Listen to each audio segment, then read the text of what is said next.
चांद पर बहुत बड़ा धमाका हुआ है और करीब 100 फीट गहरा गड्ढा चांद की सतह पर हो गया है। स्पेस एक्स का फॉल्कन 9 रॉकेट जो है वो चांद की सतह से टकराया और उसके बाद ये गड्ढा हुआ है। बहुत बड़ा धमाके के बाद जो है एक धूल का गुबार भी जो है वो उड़ता हुआ देखा गया, जो कि टेलीस्कोप से ही देखा गया।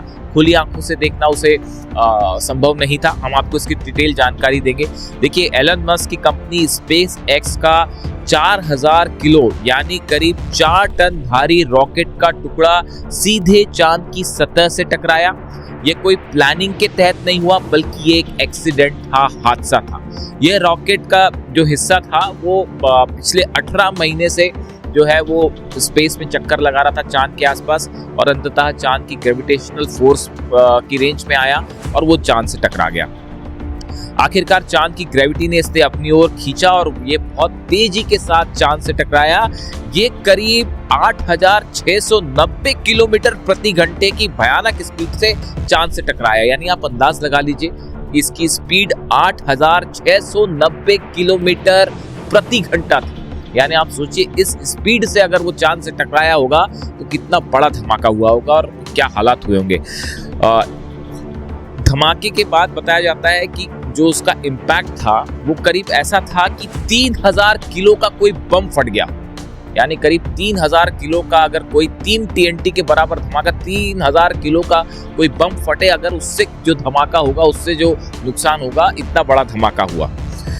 इतना भारी लोहे का ढांचा इतनी खतरनाक स्पीड से टकराएगा, तो उस टकराने के बाद जो चांद की पूरी सतह थी वो हिल गई।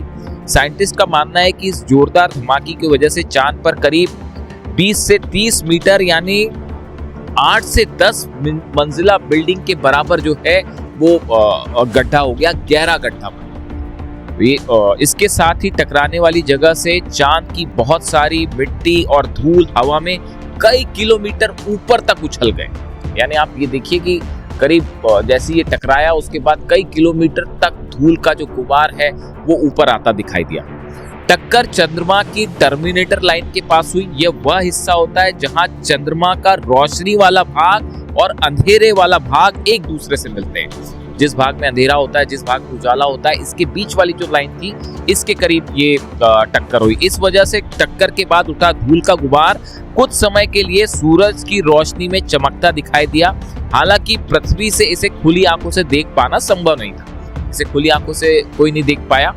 इस घटना को चिली स्थित पैरानॉल वेधशाला के टेलीस्कोप ने रिकॉर्ड किया। वैज्ञानिकों ने टक्कर के बाद करीब 5 से 10 मिनट तक बने धूल और गैस के गुबार का अध्ययन किया।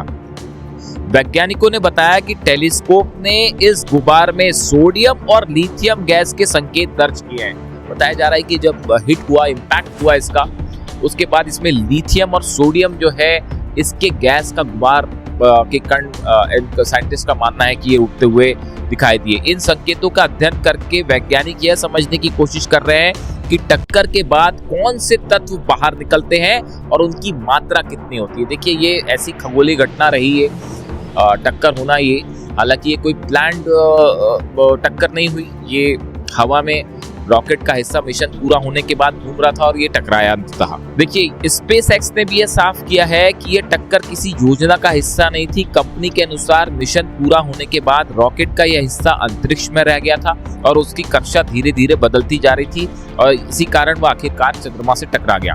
फॉल्कन 9 रॉकेट ने जनवरी 2025 में फायरफ्लाई एरोस्पेस के चंद्र लैंडर को चंद्रमा की ओर भेजा था। मिशन पूरा होने के बाद रॉकेट का यह हिस्सा अंतरिक्ष में घूमता रहा।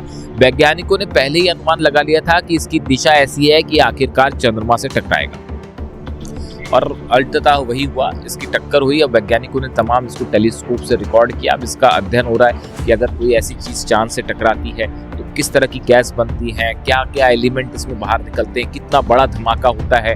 कई लोगों ने इस तरह की बात कही कि इसका कोई असर धरती पर कोई असर नहीं होने वाला, ये चांद तक सीमित है। ये जरूर है कि वहां पर जो है 100 फीट का करीब गड्ढा हुआ है और जबरदस्त धमाका हुआ, धूल का गुबार कई किलोमीटर तक ऊपर आया है। साइंटिस्ट अब इससे ये भी अंदाज लगाने की कोशिश कर रहे हैं कि अगर भविष्य में मान लीजिए इसी तरह का कोई एस्टेरॉयड ये जो है या धूमकेतु जो है अगर धरती से टकरा जाए या किसी और ग्रह से टकराता है तो इसका क्या इम्पैक्ट हो सकता है, इसको एनालाइज करने की कोशिश जो है वो तमाम साइंटिस्ट कर रहे हैं। और चिली की जो लैब थी उसने इसको रिकॉर्ड किया, कैप्चर किया। अब इसके फुटेजेस देख के चीज़ों को एनालाइज किया जा रहा है। लेकिन ये ज़रूर है कि ये एक ऐसी घटना थी जो हमेशा के लिए स्पेस हिस्ट्री में दर्ज कर ली गई है।